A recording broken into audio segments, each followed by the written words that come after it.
Your son is a failure.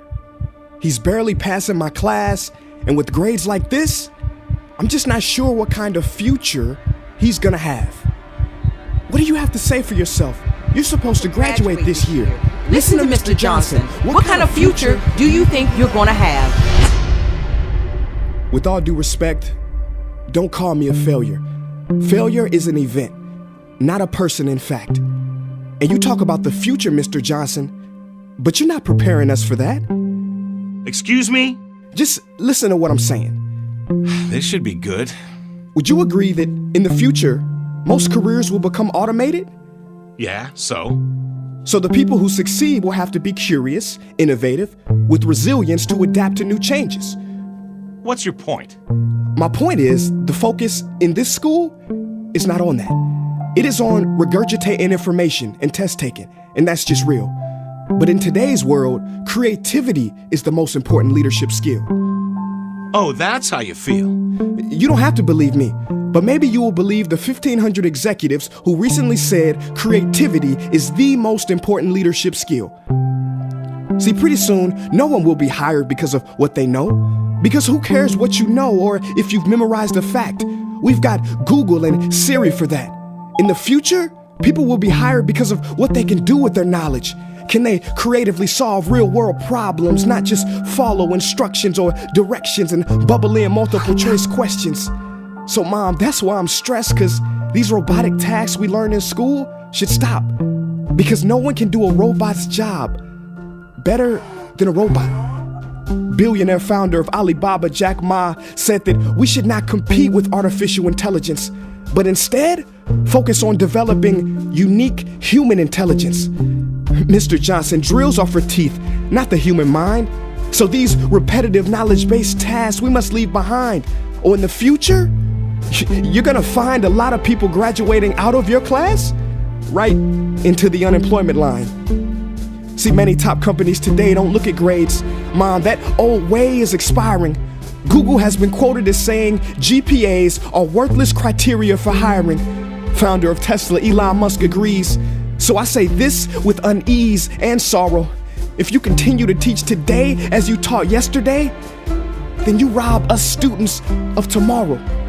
Mr. Johnson, I'm gonna keep it real with you. Sometimes sitting in your class is tough. I'm constantly thinking, if I don't look up at the clock, maybe it'll speed up.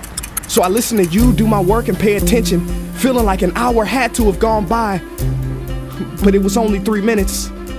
So if you wonder why we're bored in class, look, you wanna get a kid to hate reading? Give them this, a school textbook. And some people think it's our fault, and that hurts me. They say you can lead a horse to water, but you can't make him drink. And to that I say no.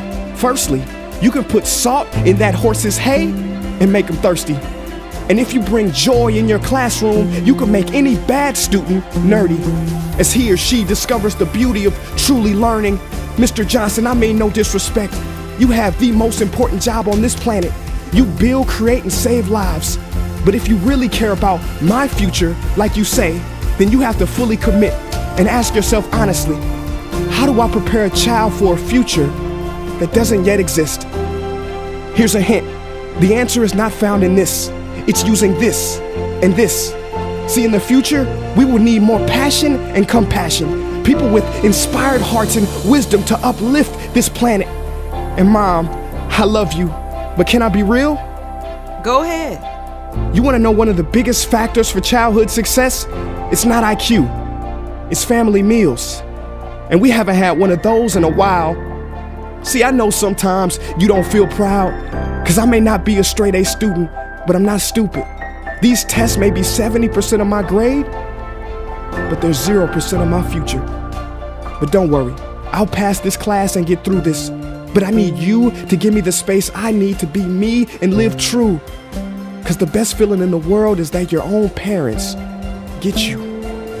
There's a passage in a book called The Prophet by Khalil Gibran. And if you don't mind, I'd love to share it with you. Go ahead. See, he says, your children are not your children. They are the sons and daughters of life longing for itself. They come through you, but not from you. And though they are with you, they do not belong to you. You may give them your love, but not your thoughts, for they have their own thoughts. You may house their bodies, but not their souls, for their souls dwell in the house of tomorrow. So, Mom, I'd appreciate it if you give me the love that I need to pursue my dreams. See, if we are to succeed, all three of us need behavior change on all fronts. We talk about the future, but the future is now, and it is created now by all of us.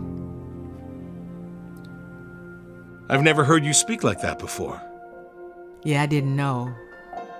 But I'm gonna reach out to administration and try to change some things. You have my word.